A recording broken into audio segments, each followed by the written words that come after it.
Here's a clip from Tarabuster. Hey, Tara. Hello. Thank God I had the right number. I had two Toms in my list there. I didn't know which was which.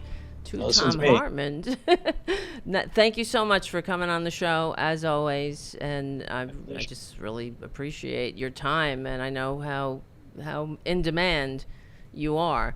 Your book, The Hidden History of the American Dream. I was talking to the audience right before we called. And one of the things I wanted to talk to you about too, I'm really glad you wrote this book and every other book, frankly, because they're so palatable. And what I was saying to the audience was that I really think that they should teach these in school. Yeah, and really, we'll know the country's on the right track when these are required reading for every student. They're so easily digestible, and and they're very succinct. But You could thank my wife for that. oh yeah, Louise had this idea. She's been pitching it to me and to our publisher for 10 years. She called them rainy day books.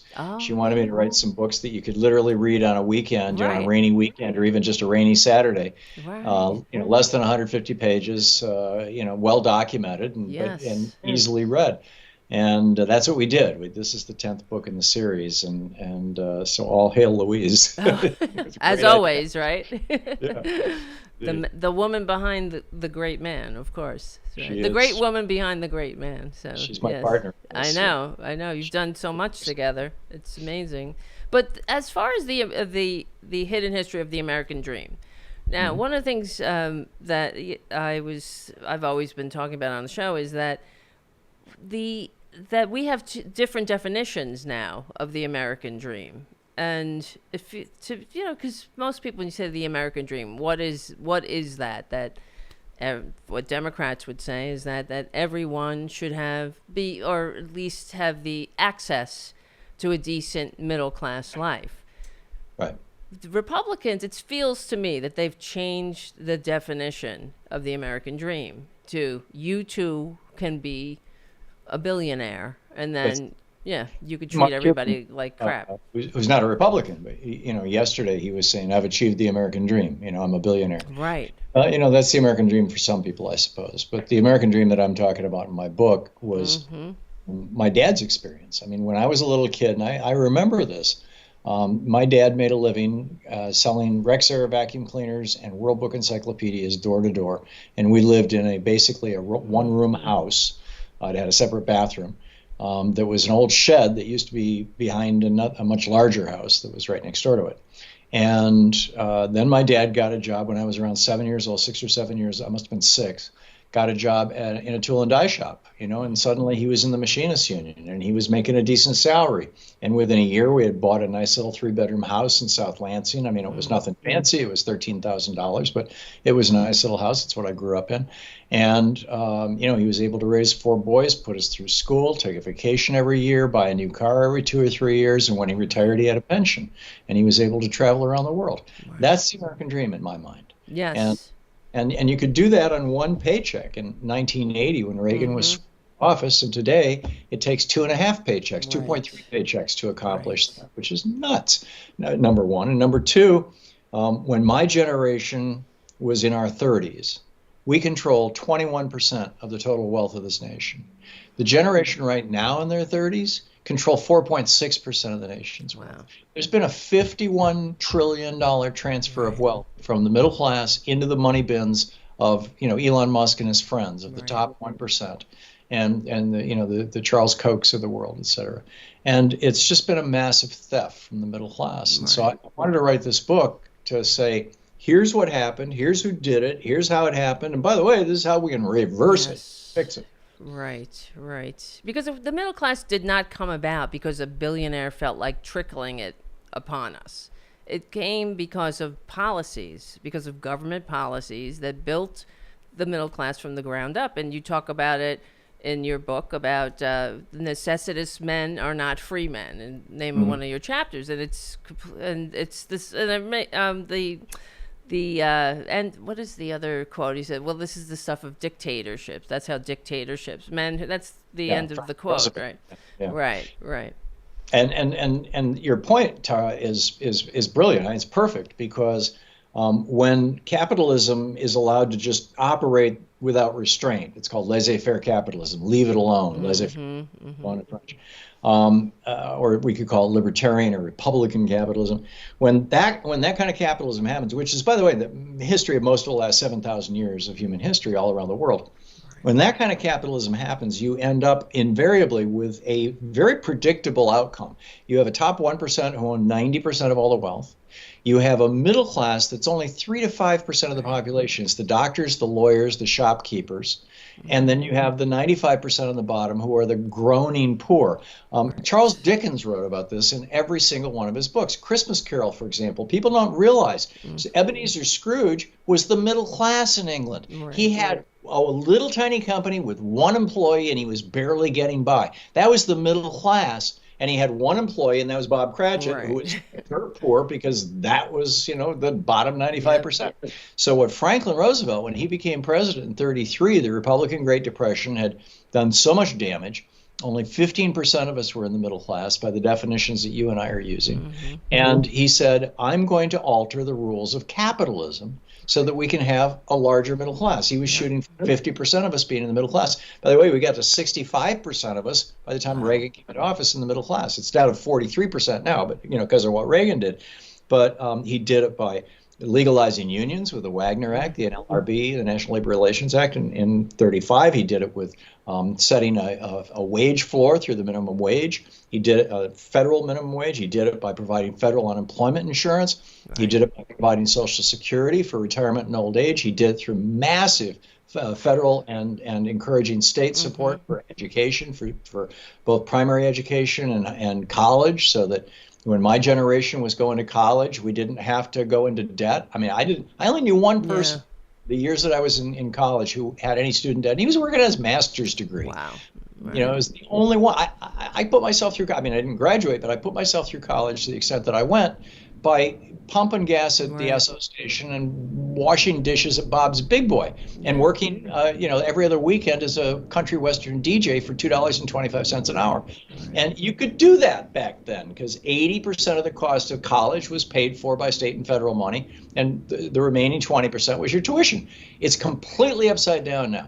80% of the cost of college is now paid by students, and 20% is paid for by state and federal. And this was Reagan's policy. Right, and this is by design, and it talks about it in your book, and I really love the way you broke it down.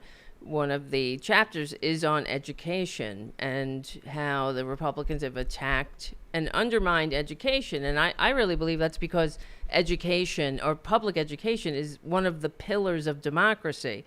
They attack all the pillars of democracy. What kind of society can you have with what Romney put it the Republican way when he said that you should get as much education as you can afford when he was running for president, right? But that's really the Republican mindset.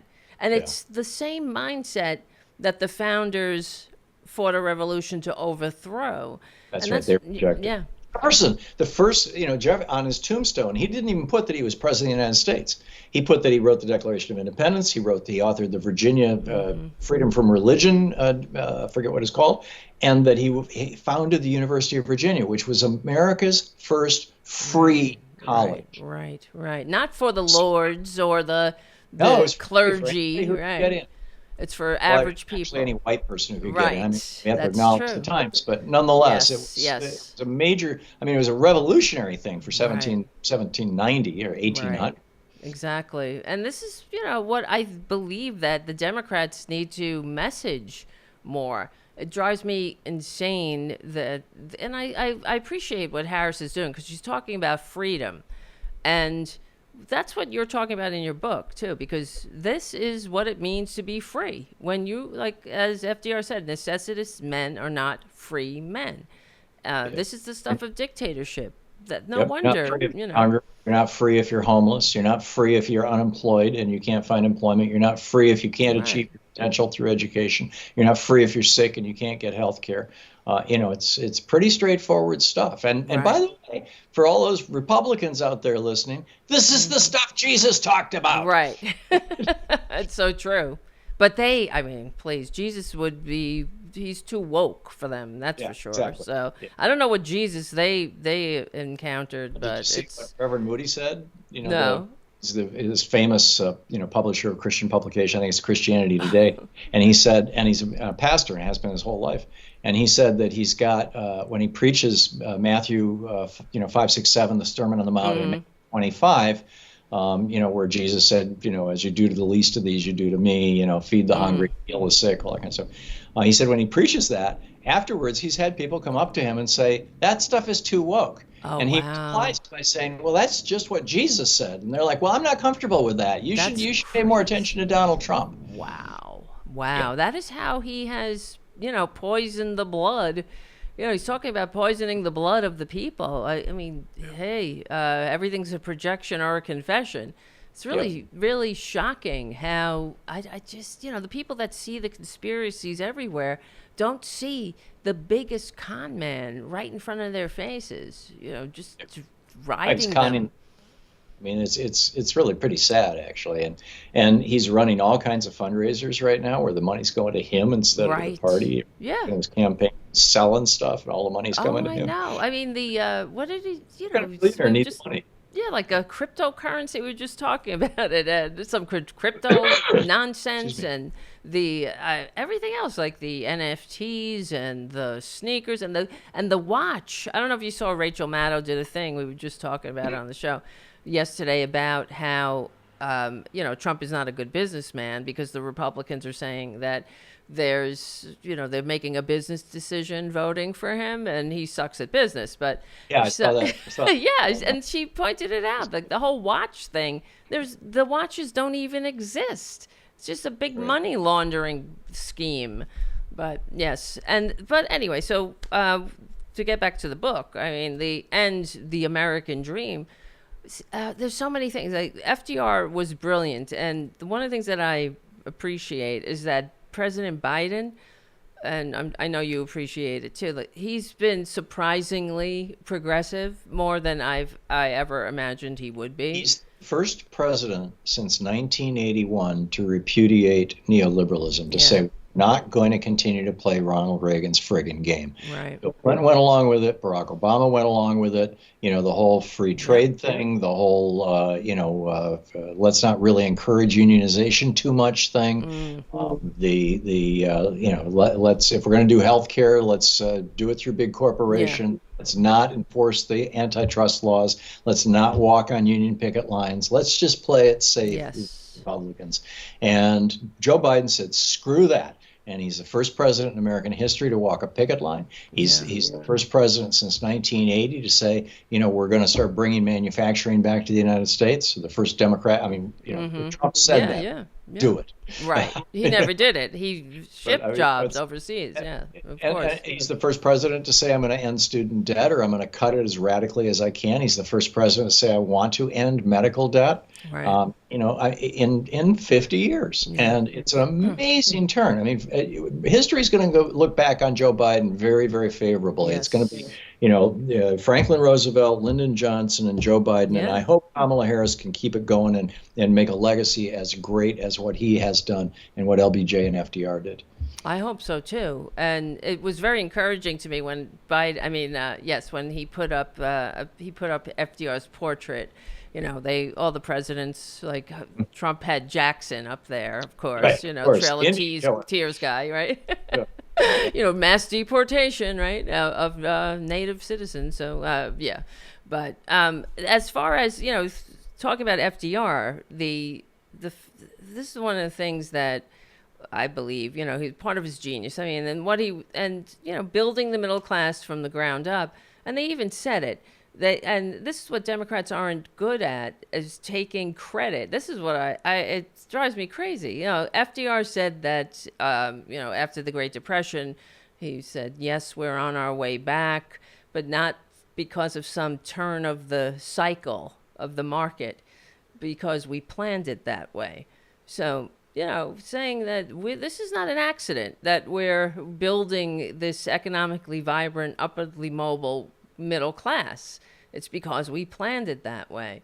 And I don't think the Democrats are good at taking credit for their successes. Like even in the debate, when J.D. Vance said that wages are up under Trump, were up when Trump was in office, that was because blue states were passing $15 minimum wage laws. That's right. You're exactly right. Yeah, not because of anything he did.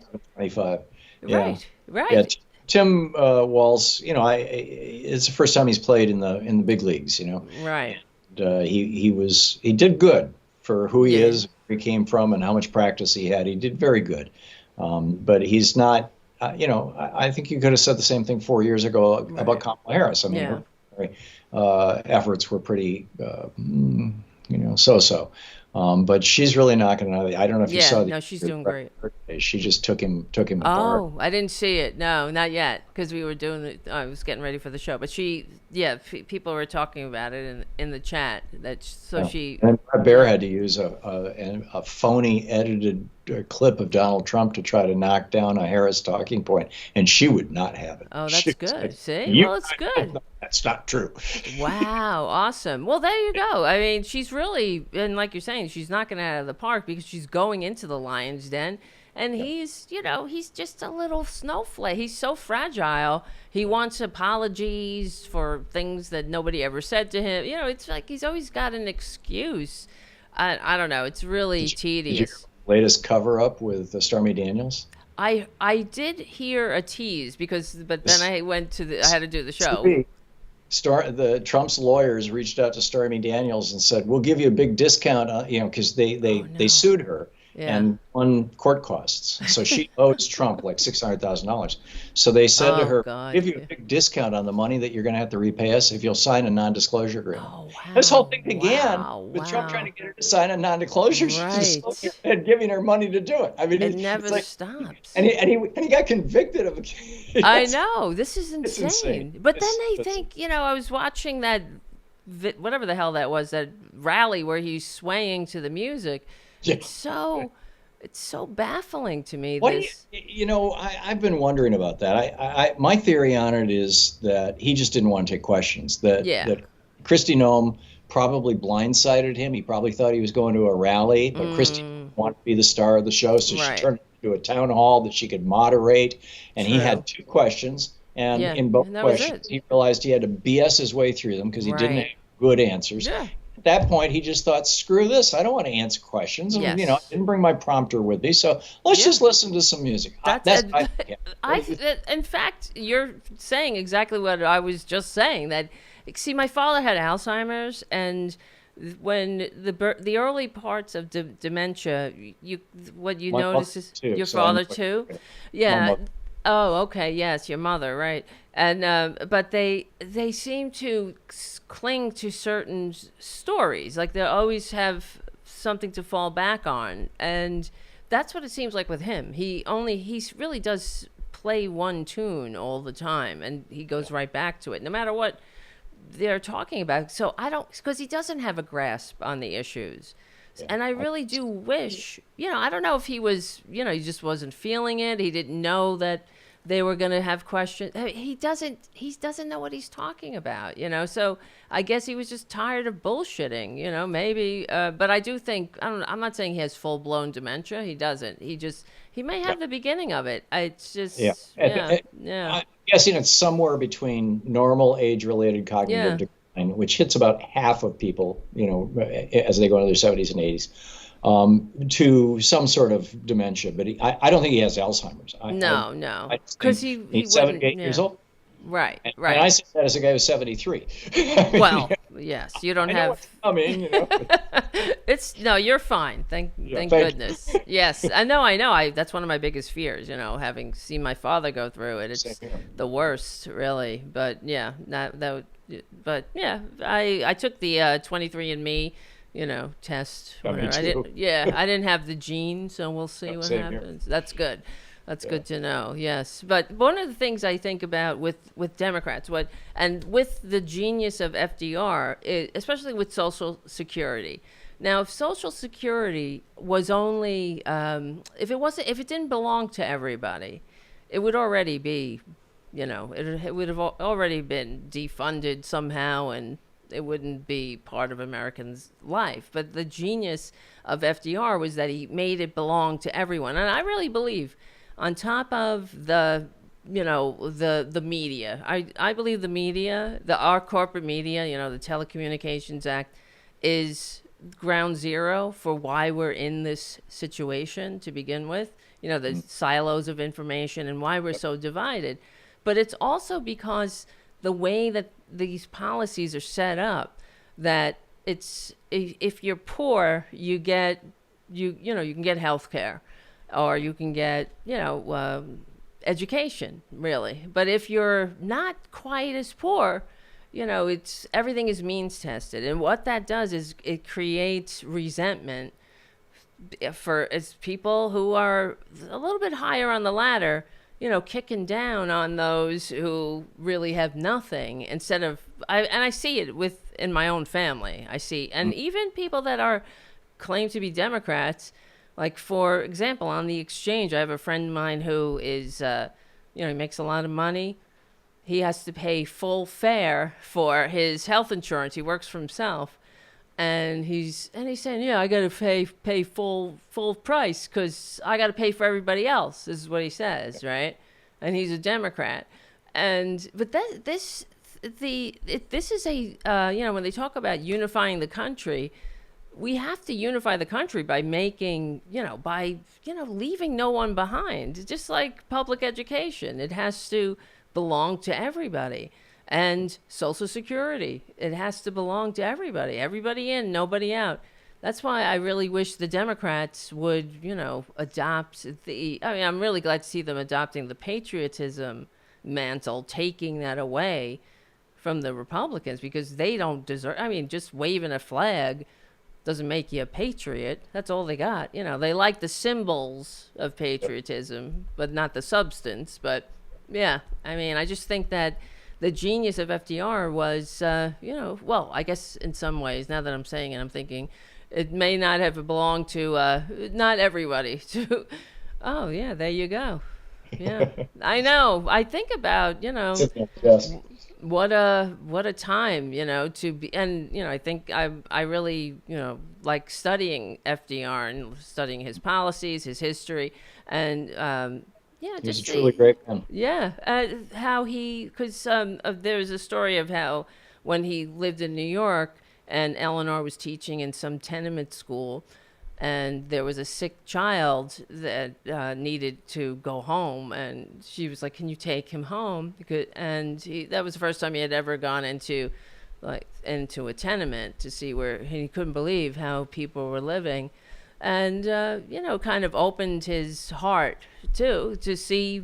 And also, when he was in New York, they were hanging out with a lot of liberals and socialists and radicals. And so, yeah. But there was something in him, especially when he got sick, where, he realized, but he realized that before, that people need help sometimes. And he knew how fortunate he was.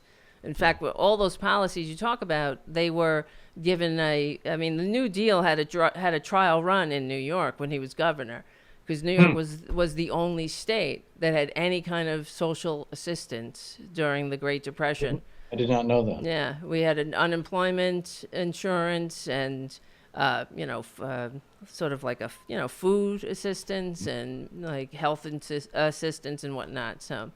Yeah, and unfortunately, I always think about, like, if he didn't die in that untimely death, I wish the Democrats would pick up the second Bill of Rights would be. But right. But the tobacco industry killed him. True, exactly. He had a stroke in his 60s. That just doesn't happen often. That's so true. He smoked his whole life, and which is what he. Right. Well, that's why, my father, when he was in the Army, everybody got, my dad two too. Cigarettes. Yeah. It sounds like we had dads. The other thing I wanted to talk about with your father, he reminds me of my father, because your father was a Republican, right? Yeah. Well, he was an Eisenhower Republican. Right. He wasn't crazy. Not a nut job. What do you think he would think of Trump? He didn't or did like George Bush? He liked George Bush, but he died in 2006 before we realized really nationally what a scam artist George Bush was, Mm-hmm. and he still had that kind of leftover love from 9/11. I think my dad would be I know my dad would be horrified by Donald Trump. Right. There's just not even the smallest doubt in my mind. Right. I hope so. I wonder about my dad. I think, because my father, even though my aunt always says, my father had 8 brothers and sisters, and he was the only one that voted for Nixon, my father, out of all my family, because they were Democrats, strong Democrats. In fact, my aunt tells me that my grandfather's his prized possession was his union card and his wallet. And my grandfather, my dad's dad, was a socialist, actually. Wow.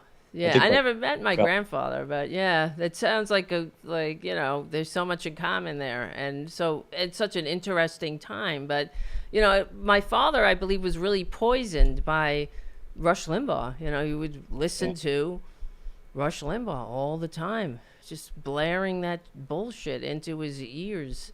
And I think that's why, there's so like with for example, when Trump was at this Bloomberg thing, and he doesn't know, he can't answer questions coherently, and if you just got to Google what Sean Hannity said, that after he said that Trump gave a master class to Bloomberg, like this, it's like Bizarro World, right out of North Korea. It was the best economic interview ever done in the history of America. Yes.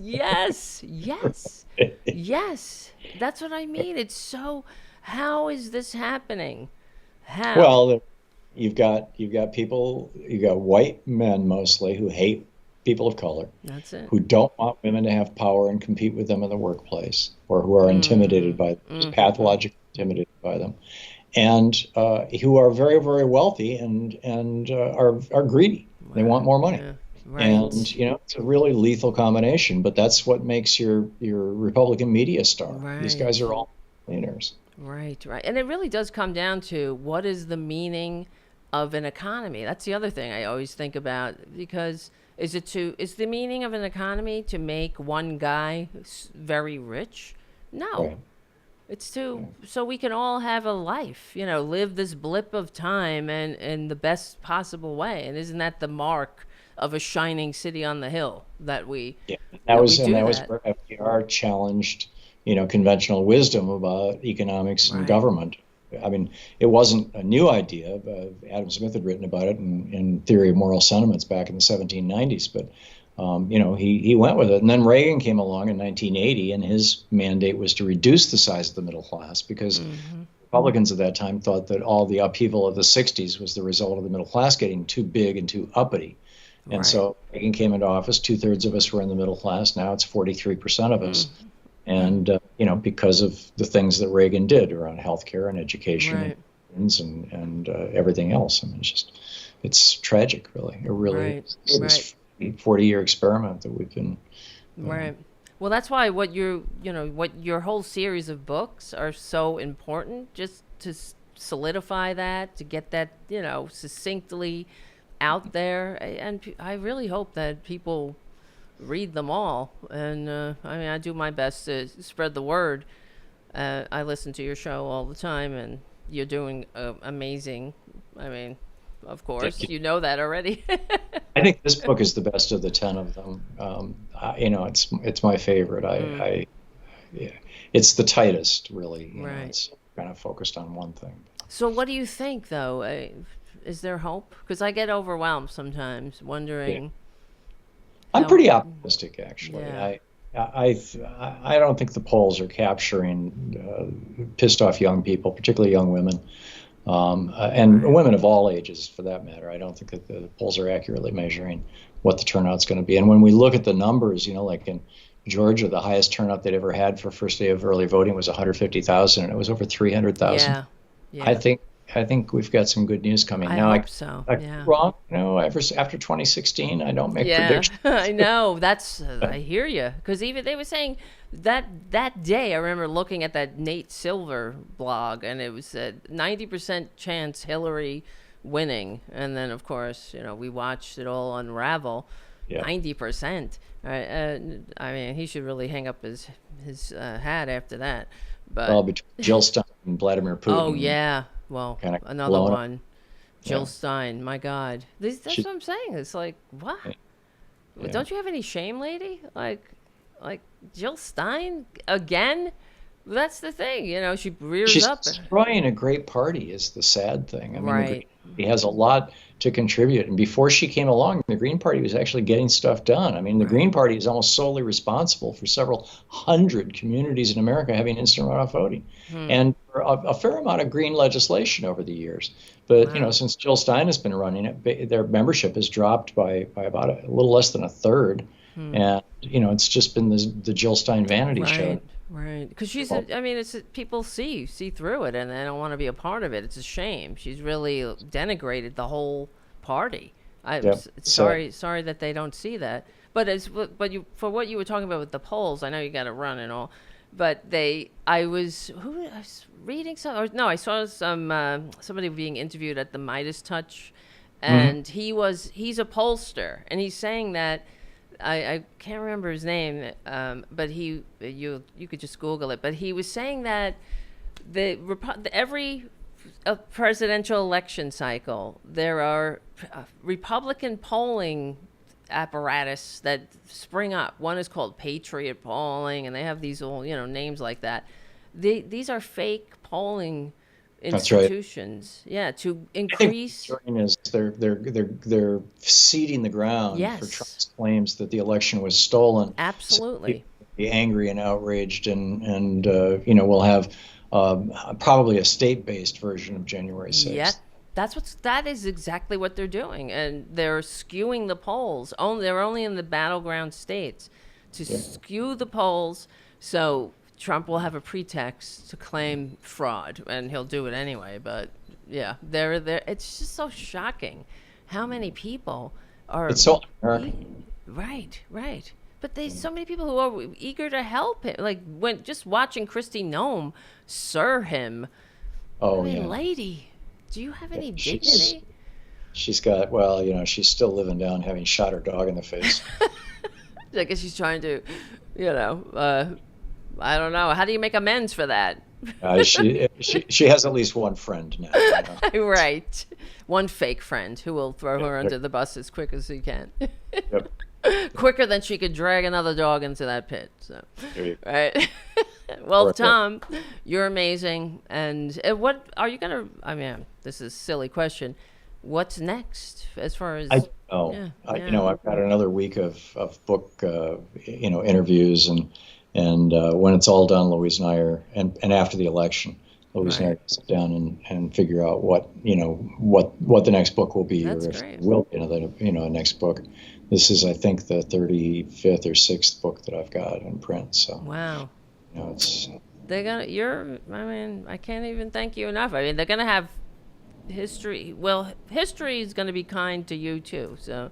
So is the present, but there'll be college courses. I'm telling you, studying your work. I'm not kidding. I could see the future. Yeah. Last Hours of Ancient Sunlight, my book about climate change actually is in some college course. Wow. So.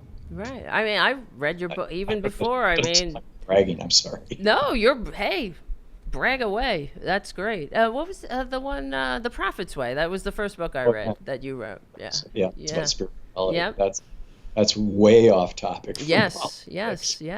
It's funny how life is. No, I read that when I first got into recovery. I read that book, and it really helped me a lot. So it's amazing to be able to be here with you and talk with you, and I really thank you you're the real deal. That's the thing. You're not, just coming on my show and other shows. Like you really do your part, and I'm in awe.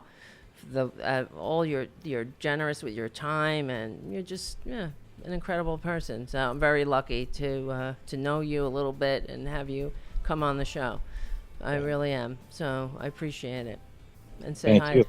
Yeah. Say hi to Louise and all the beautiful animals you have. So yes, 4 cats and 2 dogs. Yes. I will do that, Tara. And thank you so much for having me back on your program. It's always I always enjoy talking with you. Best interviewers out there. Oh, thank you. Thank you so much. Thank you. I appreciate that. Really. making me blush. It's All true. right. Well, say hi to Louise. I'll talk to you soon. Okay. Have a Thank great you. evening. You too. Bye-bye. The amazing Thom Hartmann.